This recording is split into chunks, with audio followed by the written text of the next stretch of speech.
नमस्कार दोस्तों, Hindi learn notes के यूट्यूब चैनल पर मैं एस एन शुक्ला आप सभी का बहुत बहुत स्वागत करता हूं। और मैं बताना चाहूँगा कि लॉ ऑफ क्राइम से रिलेटेड जो वीडियोस हैं, जो क्लासेस हैं, मैं अपनी तरफ से लूँगा। और आज मैं उसकी औपचारिक शुरुआत कर रहा हूँ। आज मैं कोई विषय या टॉपिक पे उस तरह से पूरी तरह से विवरण वाला वीडियो नहीं बनाऊँगा, लेकिन हाँ, थोड़ा इंट्रोडक्टरी क्लास है। इसमें आपको लॉ के बारे में थोड़ा बहुत हम बताएँगे। क्राइम का थोड़ा बहुत देंगे नॉलेज कि क्या होता है क्राइम। तो चलिए हम अब शुरुआत करते हैं। तो सबसे पहली बात आती है कि कैसे हम क्राइम को कैसे जानें, कहाँ से शुरुआत हुई। तो क्राइम तभी डिफाइन हो सकता है जब विधि का निर्माण हो सके। और विधि का निर्माण कब हुआ इसके बारे में भी जानना जरूरी है। तो सबसे पहले हम इसके ऐतिहासिक पृष्ठभूमि के बारे में जानने का प्रयास करेंगे। जैसे शुरुआत, जब मानव का शुरुआत हुआ, उत्पत्ति हुई, तो शुरू में मानो वांडरर के रूप में, यानी कि घुमंतू रहता था। वो इधर-उधर शिकार करता था, चलता रहता था, उनको खाता था शिकार को, फिर सो जाता था। और कोई कहीं पे भी रुकने का स्थिति नहीं थी उसकी। कहीं पे उसने घर नहीं बनाया था, गुफाओं में रहता था, पेड़ों पे रहता था। फिर धीरे-धीरे जब समाज आगे बढ़ा, लोगों में कॉन्शियसनेस बढ़ा, तो इन्होंने कृषि करना सीखा और अपने गाँव नगर बसाने शुरू किए। फिर उस प्रकार से जब गाँव नगर बसा तो एक समाज का एक निर्माण हुआ, और उस समाज को चलाने के लिए इन्होंने विधि का निर्माण, यानी कुछ नियमों, कुछ नीतियों, कुछ विधानों का निर्माण किया। और तब से सही और उचित के निर्धारण में इन्होंने क्राइम का निर्धारण किया। इसके बाद दूसरा आता है सामाजिक पृष्ठभूमि। सामाजिक पृष्ठभूमि बहुत ही आवश्यक है क्राइम को, विधि को, इन सबको जानने के लिए, क्योंकि विधि का निर्माण एक समाज के संचालन के लिए किया गया। और जहाँ पर समाज है वहाँ पर विधि का होना अति आवश्यक है। दोनों एक दूसरे के पूरक के रूप में कार्य करते हैं। तो सामाजिक पृष्ठभूमि भी उसका ये है कि समाज के निर्माण, समाज के संचालन के रूप में जो नियम बनाए गए, उन नियमों को डिफाइन करते समय जिनको उचित या अनुचित के रूप में बांटा गया, तो जो अनुचित माना गया, जो चीज़ें ना करने योग्य मानी गई, उन्हें हम क्राइम के रूप में डिफाइन करते हैं। फिर तीसरा आता है धार्मिक पृष्ठभूमि। जब समाज का निर्माण हो गया, समाज में बहुत सारे नियम बने, सही गलत उचित अनुचित का निर्धारण किया गया, तो एक परम सत्ता का भी इन्होंने अपना डिफाइन किया कि एक परम सत्ता होती है, उसके अनुसार भी कुछ चीज़ें सही गलत मानी जाती हैं।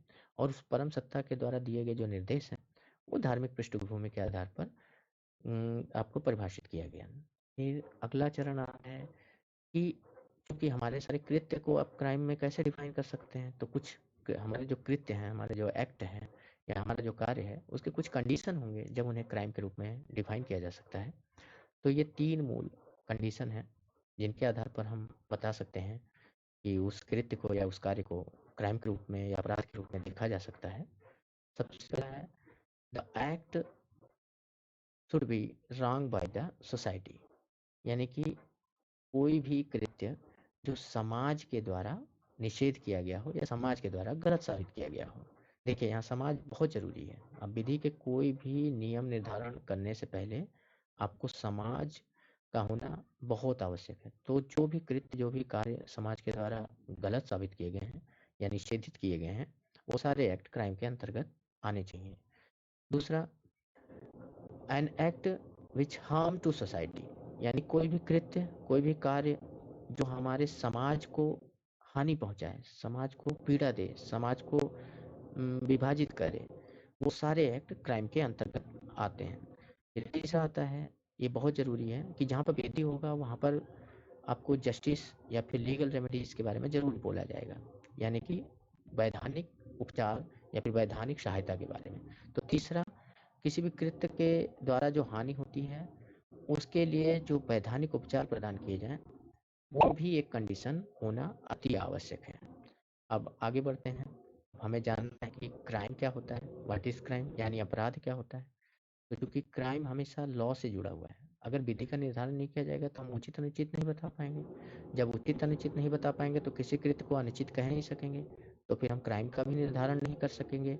तो सबसे पहले हमें विधि को या लॉ को जानना बहुत जरूरी है। तो शुरुआत करते हैं, पहले जानते हैं कि व्हाट इज लॉ। तो इसको इस तरह से बता सकते हैं कि कोई भी नियम जो हमारे आचरण को निर्देशित करें। अब अब आचरण क्या है? आचरण हमारी दिनचर्या, हमारा रहना, खाना, उठना, बैठना, सोना, चलना फिरना, लोगों से व्यवहार करना, ये सारी चीज़ें आचरण के अंतर्गत आती हैं। यानी कि हमारा जो जीवन शैली है उसके संचालन हेतु जो नियम बनाए गए हैं वो सारे नियम विधि के अंतर्गत आते हैं। अब ऐसे यहाँ पर देखिए, ये अतिशयोक्ति हो गया कि बहुत सारे ऐसे नियम हैं जो विधि के अंतर्गत नहीं माने जा सकते। जैसे मान लीजिए हमारे घर में 9 बजे सोने की आदत है लोगों की, वो एक नियम बन चुका है कि भाई सब 9 बजे सो जाएंगे, उसके बाद कोई नहीं जगेगा। और आपके घर में शायद 9 के बाद भी लोग जगते हों, वहाँ कोई नियम नहीं है, तो क्या इसे विधि मानेंगे? नहीं। अब बात आती है कि कौन से नियम हैं जिन्हें विधि के रूप में देखा जा सकता है। तो कहते हैं कि वो नियम जो किसी संप्रभु सत्ता यानी किसी सॉवरेन सुपीरियरिटी या फिर किसी शासन द्वारा यानी पॉलिटिकल सुपीरियरिटी के द्वारा बनाए गए हों, उन नियमों को हम विधि के अंतर्गत जान सकते हैं। फिर दोबारा प्रश्न आता है कि संप्रभु सत्ता या शासन किसे कहेंगे? तो संप्रभु सत्ता या शासन वे लोग हैं जो कि किसी समाज के सदस्यों द्वारा चुने गए हों और जिनके नियम किसी विधिक प्रपत्र में निहित हों, यानी तय किए गए हों कि कैसे किस प्रकार से समाज के सदस्यों को चुना जाएगा, कैसे वो किसी नियम का निर्धारण कर सकते हैं। जैसे उदाहरण के रूप में हमारा भारतीय संविधान वो तय करता है कि संसद होगी, लोकसभा होगा, राज्यसभा होगा, राष्ट्रपति होंगे, विधानसभा होगा, विधान परिषद होंगे और इनके द्वारा कानून और नियम बनाए जाएंगे। तो हमारी सरकारें जो हैं, राज्य सरकारें, केंद्र सरकारें, ये एक संप्रभु सत्ता या शासन के रूप में जानी जाएंगी। और इसके बाद फिर आएंगे कि अब हमने विधि को जान लिया, हमने उसके कंडीशंस को जान लिया, हमने उसके पृष्ठभूमि को जान लिया, तो अब हम क्राइम, सामान्य शब्दों में क्राइम किसे कहेंगे, यानी कि व्हाट इज क्राइम। तो जो कृत्य विधिक रूप से निषिद्ध हो, यानी ऐसे कार्य, ऐसे एक्ट जो विधिक रूप से निषेध किए गए हों, रोके गए हों, यानी forbidden by the law, N act which is forbidden by the law, उन्हें क्राइम बोल सकते हैं। लेकिन फिर प्रश्न आएगा कि बहुत सारे ऐसे कार्य हैं जो विधिक रूप से निषिद्ध हैं लेकिन उसे क्राइम नहीं बोला जा सकता। उदाहरण के रूप में हम देखें तो सिविल रॉन्ग या कॉन्ट्रैक्ट ब्रीच, यानी सिविल लॉ के अंतर्गत जो निषेध है या कॉन्ट्रैक्ट एक्ट के अंतर्गत जो निषेध है, उन्हें तो हम क्राइम नहीं मानते। तो फिर प्रश्न आता है, फिर विधि, फिर क्राइम को कैसे निर्धारित किया जाए? तो ये लाइन तो रहेगी कि जो विधिक रूप से निषिद्ध हो, लेकिन इसमें हम अगली लाइन जोड़ेंगे, वे कृत्य जो विधिक रूप से निषिद्ध भी हो और समाज के नैतिक भावनाओं को आहत करती हो। अब यहाँ समाज के नैतिक भावनाओं को आहत करने से मतलब है कि देखिए, जैसे आप कोई सिविल रॉन्ग करते हैं या फिर कोई कॉन्ट्रैक्ट का ब्रीच करते हैं, तो इसका असर पूरे समाज पर नहीं पड़ता है। ये किसी व्यक्ति विशेष या किसी कंपनी या फिर किसी एक संस्था को पड़ेगा, लेकिन और वो भी नैतिक रूप से उन पे असर नहीं पड़ेगा। लेकिन जब कोई कृत्य, अपराध होता है तो उसका असर पूरे समाज पर पड़ता है, समाज उससे दूषित होता है, समाज की भावनाओं पर उसका असर पड़ता है। तो इसलिए जो कृत्य विधिक रूप से निषिद्ध भी हों और समाज की नैतिक भावनाओं को आहत भी करती हों, उन्हें क्राइम के रूप में हम जान सकते हैं। और क्राइम का कोई स्पेसिफिक डेफिनेशन इसलिए नहीं तैयार किया जा सकता क्योंकि ये देश, काल, परिस्थिति से, समाज और सोसाइटी के आधार पर बदलती रहती है। किसी समाज में कोई चीज़ सही मानी जा सकती है, किसी समाज में कोई चीज़ गलत मानी जा सकती है, किसी समय में कोई चीज़ सही थी, किसी समय में कोई चीज़ गलत हो सकती है। जैसे सती प्रथा की बात की जाए तो बहुत दिन पहले वो हमारे समाज में सही मानी जाती थी, आज उन्हें गलत माना जाता है। बाल विवाह की बात की जाए, बहुत पहले उसको सही माना जाता था, अब गलत माना जाता है। बहुत सारे समाज में पॉलीगैमी को, यानी कि कई शादियां करने को सही माना जाता है, बहुत सारे समाज में गलत माना जाता है।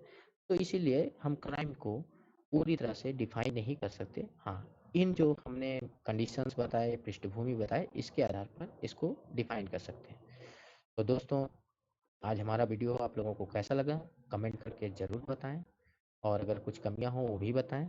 और अगर अच्छा लगा हो तो हमारे वीडियोस को सब्सक्राइब करें, अपने दोस्तों में शेयर करें और बेल आइकॉन दबाना ना भूलें, क्योंकि आगे की वीडियोस का नोटिफिकेशन आपको लगातार मिलता रहे। तो इसी बात के साथ हम आपसे विदा लेते हैं। धन्यवाद।